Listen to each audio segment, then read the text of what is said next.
প্রিয় ভিউয়ার্স, আমি আপনাদের মোস্তফা ভাই ঘুরতে ভালোবাসি। ঘুরতে চলে আসলাম মালয়েশিয়ায়। আজকে মালয়েশিয়ায় ক্যামেরন হাইল্যান্ডের টমেটো বাগান দেখাবো। এবং এই টমেটো গাছ কিন্তু একটু ভিন্ন ধরনের। এখানে 20-22 হাত লম্বা হয়। এখানে শাখা পোশাকা যে ডাল বাড়ায় ওগুলো থাকে না, ভেঙে দেওয়া লাগে। এবং দেখেন প্রচণ্ড ফল আসে, 3 পাতা ফল পরেই কিন্তু মাটিবিহীন নারিকেলের সুপার মধ্যে ফলগুলা হয়। আসলে টমেটো খাইতেও বেশ সুস্বাদু, আমি খাইছি। আর 12 মাস শীত থাকার কারণে এখানে ফসলটা ভালো হয়।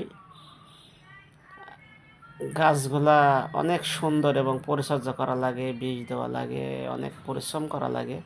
তারপরেও রিজিকের মালিক আল্লাহ, দেখছেন কত টমেটো ধরছে। রিজিকের মালিক যখন আল্লাহ, তখন চিন্তা করে লাভ নেই। আমি আরও নতুন কিছু এই মালয়েশিয়ায় ঘুরতে এসেছি, নতুন নতুন কিছু আপনাদের দেখাবো।